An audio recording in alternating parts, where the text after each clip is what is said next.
আমাকে মারার জন্য কাজ আমার সামনে আক্রমণ করে তারা করে বলতে তারা জানেই না। তাদের হাত থেকে থানাও রক্ষা পায় নাই। এটা জঙ্গি আক্রমণ ছাড়া আর কিছুই না করা হয়। আপনার কিছুদিন আগে একটা বিবৃতি দেখেছেন মনে হয়, যেখানে বলেছে যে বাংলাদেশের বাংলাদেশের মানে সরকারি বা গুরুত্বপূর্ণ স্থাপনায় জঙ্গি হামলা হওয়ার আশঙ্কা আছে। আমার ধারণা এইটাও তার একটা প্রতিরূপ ছাড়া আর কিছুই না, কারণ জঙ্গিরা এরকম থানা আক্রমণ করার ঘোষণা দিয়ে আক্রমণ করে। তো এই যে এই ঘটনা দেখেন, এই যে থানায় তাদের হাত থেকে থানাও রক্ষা পায় নাই। এটা জঙ্গি আক্রমণ ছাড়া আর কিছুই না। এখানে হচ্ছে আমি ছিলাম আর কি, ওই দিন হচ্ছে আমাকে মারার পরে ওখান থেকে আমাকে প্রথমে 3 ধাপে মারা হয়েছে।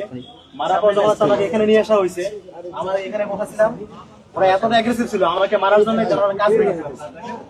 আমার সামনে আক্রমণ করে তারা করে বলতে তারা জানেই না। কারণ একজন উচ্চপদস্থ কর্মকর্তা সে জানে না তার থানায় কি হয়েছে না হয়েছে, এটা আমাদের বিশ্বাস করতে হবে।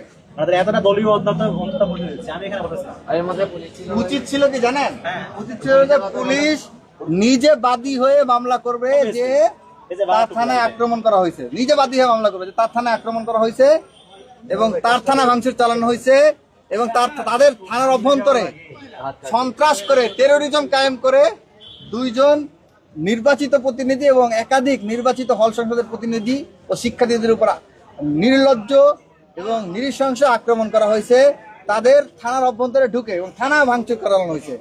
উচিত ছিল পুলিশের বাদী হয়ে মামলা করা, কিন্তু আজ 3 দিন পরে আমরা অসুস্থ ছিলাম, হাসপাতালে বেডে ছিলাম, সেখান থেকে উঠে এসে আমাদেরকে আজকে অভিযোগ দায়ের করতে হয়েছে। তাও এখন পর্যন্ত আমাদের মামলাটা গ্রহণ করেনি, শুধুমাত্র অভিযোগটা গ্রহণ করেছে। আমরা দেখতে চাই, আমাদেরকে জানিয়েছে, তারা আমাদেরকে জানাবে।